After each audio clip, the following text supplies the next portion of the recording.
네, 김영환 소장님 오셨습니다. 반갑습니다. 이제 김영환 후보인가요? 네, 옷이 후보. 예 네. 멋지십니다. 아이 멋지십니다.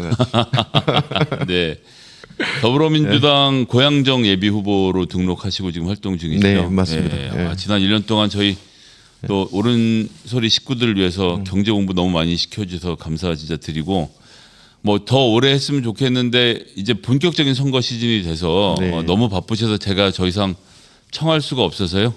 예, 오늘 이제 마지막으로 이제 연말도 맞이해서 마지막 순서를 준비했습니다. 자, 인사 말씀부터 좀 네. 시작해 볼까요? 예. 그동안 제가 이제 경제 수요일 날 한 20분 정도 이렇게 매주 수요일 이렇게 뵀었는데요. 좀 많이 부족했다고 생각을 합니다. 이렇게 돌이켜 보면 그래도 최선을 다해서 우리 김성애 소장과 함께 오른자 시청자 여러분께 경제 이슈들을 꼬박꼬박 한번 챙겨드린 것에 대해서는 어느 정도 좀 만족하고 있습니다. 좀 아쉽지만 제가 이제 선거운동 때문에 이걸로 마지막 좀 인사를 드려야 될 것 같습니다. 우리 정말 분석력이 탁월한 김성일 소장은 계속 남아서 우리 오른자 시청자 여러분과 함께 이렇게 소통을 계속 할 텐데요. 저는 잠시 이렇게 좀 떠나서 저희 지역에서 열심히 좀 선거운동을 할 거고요. 지역에서 저를 좀 만나면 반갑게 이렇게 인사 같이 나눴으면 좋겠습니다. 감사합니다. 네, 우리 김영환 소장님 댓글 제가 인상적인 거는 저분 여기만 나오면 불안해요. 뭐가 또 터진 건지 이런 말씀을 경제가 이래저래 다 불안하니까 예. 소장님 나오셔서 이제 아픈 곳을 탁탁 짚어주시니까 이제 그런 댓글이 달리는 것 같은데. 하여튼 고향에서 워낙 오랫동안 활동해 오셨잖아요. 그렇죠. 이제 언제부터 고향의 정치에 연관이 되셨었죠? 제가 2003년에 이쪽 일산 서구에 이사를 왔고요. 네. 그 당시에는 이제 보좌관 생활 좀 했었고, 그리고 2006년에 그 도의원 한번 출마해서 그때 전멸을 했었잖아요, 우리. 그렇죠. 광역 의원들은. 그럼 그때가 몇 살이셨어요? 그때가 2006년이니까 지금으로 한 17년 전이니까 30대 중반이었군요. 네, 그때부터 그렇죠. 도의원 도전의 꿈을 품고.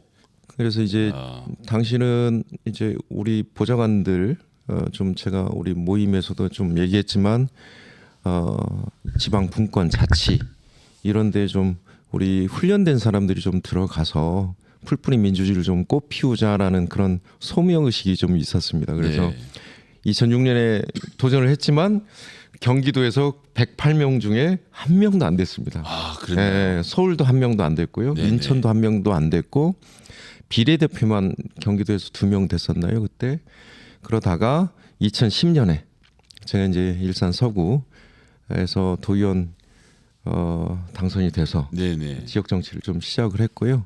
그다음에 이제 뭐 아시다시피 우리 당내 선거가 이제 늘 연관돼 있고 또 뭐 대통령 선거, 그다음에 우리 당 대표 선거, 당내외 선거가 이제 계속 있다 보니까 저는 이제 인수위나 혹은 이제 정책 쪽에서 이제 계속 좀 활동을 같이 하게 됐죠. 그래서 중앙에서는 그렇게 좀 연계가 됐고요. 지역에서는 도의원으로 좀 만났었고, 그리고 이제 두 번의 시장 경선 실패를 18년도에 이제 그 처음으로 도의원 두 번째 마치고 시장 경선에 나가서 4명 출마했었죠 당시에. 2등 했었고요. 그래도 그때 시민 경선에서 또 1등을 했다는 게 조금 자부심으로 좀 남아 있고, 두 번째 경선에서도 4명 출마했는데 2등. 아이고, 2등은 소용 없습니다. 선거는 항상 1등을 해야 되니까요. 오늘 또 놀라운 댓글이 하나 나왔네요. 부산 돌돌님, 김성애님 감사합니다. 총선에 출마하시면 좋겠는데, 합니다. 이런 옷을 입고 있으면 보통 출마를 할 생각으로 나오는 거라서요. 좀 뭐 이제 경선도 벅차고 할 텐데 좀 지역에서는 어떻게 활동하고 계신지도 궁금하거든요. 이제 지역에서는 경선을 사실은 대비하기 위해서는 사실은 당 안에서 좀 이제 그 저희 목소리를 많이 내는 게 좋죠. 당원들 많이 만나고. 그럼에도 불구하고 일반 시민들에게도 사실은 많이 좀 알려야 되는 그런 이중적인 과제가 저희들한테 좀 있는 것 같습니다. 물론 네. 김성현 소장님도 마찬가지겠지만 그래서 이제 우리가 권리당원 50%, 일반 시민 여론조사 50% 네. 이렇게 해서 이제 경선이 진행되다 보니까 당내에서는 우리 당원들, 밖에서는 전화 받아주십사 우리 일반 시민들한테는 이렇게 좀 호소 드리면서 말씀드리고 있습니다. 그리고 이제 뭐 아침부터 저녁까지 계속 돌아다니시고 명함 나눠드리고. 그렇죠. 이제 낮에는 이제 전화드리고. 네. 엄청 바쁜 또 일정을 보내고 계시는데요. 우리 소장님 더 바쁘실 것 같아요. 왜냐하면 아침에 이렇게 방송 이렇게 챙긴다는 게 정말 제가 되게 존경스러워요. 아닙니다. 무슨 뭐 이렇게 3년 4년째 하시고 계신 거죠? 2020년부터 시작했으니까요. 네. 3년 다 돼갑니다. 정말 이제 썸섭. 어쨌든 네. 고향 경제사회연구소 소장으로 또 이제 경제 문제에 대해서 좀 집중해서 보시고 저희 오른자들에게도 일주일에 한 번씩 이렇게 좋은 경제 강의를 해주셨는데 좀 전반적으로 윤석열 정부의 경제 정책 총평하는 것 부탁드리겠습니다. 그러니까 이제 돌이켜 보면 제가 주로 이제 이 경제 이슈들 가지고 이제 들어왔었는데 수출 문제, 내수, 소비 문제, 그리고 고물가, 고금리, 그리고 우리 정부의 재정 상황, 뭐 재정이 파탄난 정도로 이렇게 우리 대한민국이 사실은 앞길이 지금 막혀 있다 이렇게 생각이 들고요. 그리고 우리 이제 자영업자, 서민들의 정말 어려운 실생활들, 그리고 노동자들의 실질 금리가 감소하는, 그러니까 전반적으로 어느 것 하나 윤석열 정부에게서 우리 서민과 중산층이 살아나갈 길들을 이렇게 보기가 되게 힘든 아마 1년 반, 2년이 아니었나 이렇게 생각이 되고요. 정말 총체적인 난국이다. 그게 저는 뭐 제 책에서도 주장을 했지만 민주주의가 무너지면서 경제도 망가진, 결국에는 경제도 민주주의의 문제로 또 대두가 되는 이제 악순환이냐 선순환이냐 이 구조인데, 저는 윤석열 정부가 정말 이 검찰 독재에 정말 무자비하고 무도한 탈법, 불법, 분명히 이거는 평가를 받을 거라고 저는 생각이 들고요. 그리고 정말 검찰에 의한 검찰의 정부, 그들이 만든 경제 구조가 얼마나 허약한 것인지 제가 좀 낱낱이 이렇게 보고 드렸지 않나 이런 생각이 듭니다. 그래서 결국에는 저는 뭐 이번 총선을 계기로 심판이 최종적인 구형이 아닌가 이런 생각이 듭니다.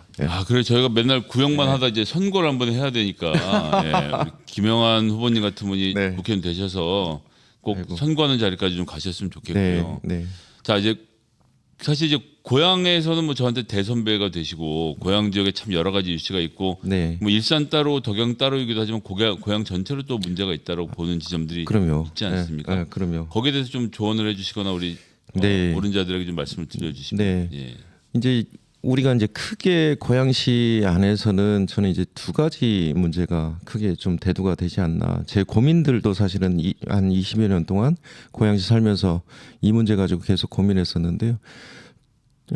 첫 번째로는 산업 기반입니다. 우리가 이제 뭐 국회 한 번씩 나가실 때 아침에 되게 힘드시잖아요. 여의도 한번 나가실 때, 예전에 제가 2003년도에 이렇게 출퇴근할 때는 한 40분 정도면 여의도 국회까지 이렇게 들어갔던 기억이 있거든요. 이게 갈수록 늦어지면서 막히는 공간을 뚫고 이제 가야 되고, 더 멀리 가시는 분들이 있잖아요. 우리 애들, 저희도 뭐 아이들이 이제 2명인데 초등학교 6학년 장가를 늦게 가서 이제 초등학교 4학년 이렇게 있는데, 우리 아이들 잘 이렇게 교육시키고 잘 잘할 수 있는 공간이긴 해요.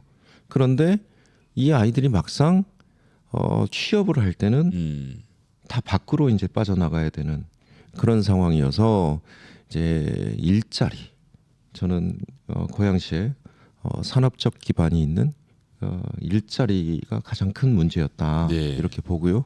지금도 그걸 덕양이나 일산이나 계속 좀 해야 되는 그런 과제 아닌가 생각이 들고, 특히 덕양갑 같은 경우는 교통 문제가 심각하지 않습니까? 그래도 일산 같은 경우는 그래도 GTX A 노선이 킨텍스에 이제 연결이 됐고 내년에 이제 완료가 되고요. 그 다음에 지하철 2호선도 새롭게 이제 좀 열리고, 그리고 경의 중앙선도 저희는 열었고, 네네. 그래서 대곡소사선도 같이 열렸고, 그래서 일산 쪽은 큰 거는 이제 남은 게 지하철 2호선 대심도 이런 게 좀 남아 있는 것 같고요.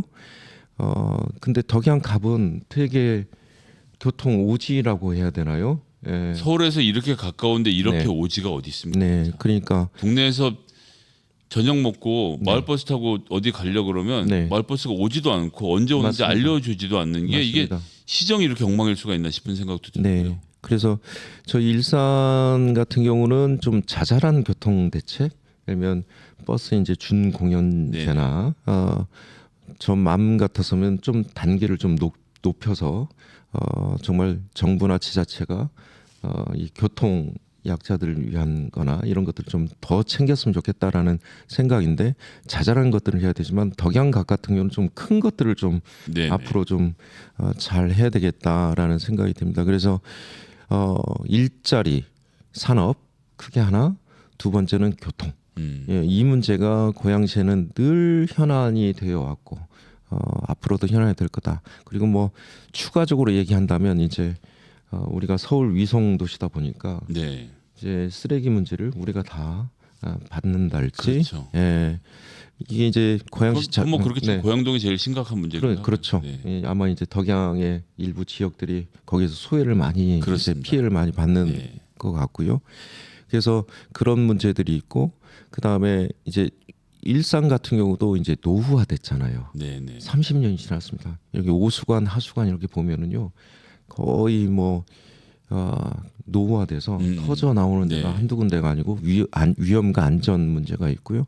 아마 이제 덕양갑도 이제 재건축 문제나 이런 것들이 있을 텐데 이런 문제들을 주거복지 차원에서 잘 좀 해결해야 되는 그런 과제들이 좀 있는 것 같습니다. 예. 참 뭐 여러 가지 과제들이 참 있고 그 문제들을 해결하는 과정이 또 이번 총선 기간이 돼야 될 거라고 생각하고요. 그래서 우리 김성희 선생님 참 아이고 덕양갑이 참 어려운 공간이기도 하고 열심히 이렇게 하시는데 정말 좋은 결과가 저는 우리 김성희 소장님께 있었으면 좋겠다. 감사합니다. 저보다도 더 어떤 때는 좀 바라고 원하고 그렇습니다. 예. 고향에서 사실 평생을 헌신해온 또 우리 김영환 소장님 같은 분이 또 지역을 잘 아시고 그래서 그 뭐 지역만 잘하는 게 아니라 정책통으로서 또 경기도에서 이름도 날리셨고 이재명 도지사 인수위 때도 활동을 하시면서 또 이재명 도지사하고 호흡을 맞춰 보시기도 했으니까 앞으로도 이제 그런 일들이 쭉쭉 잘 풀려 나가시길 바라겠습니다. 자, 어떻게 어쨌든 당분간 이별이 될 텐데 우리 오른자들에게 조금만 이렇게 좀 평소에 하시고 싶었던 말씀 좀 마지막으로 해주셨으면 좋겠습니다. 예, 우리 오른자 시청자 여러분 정말 응원해 주셔서 감사드리고요.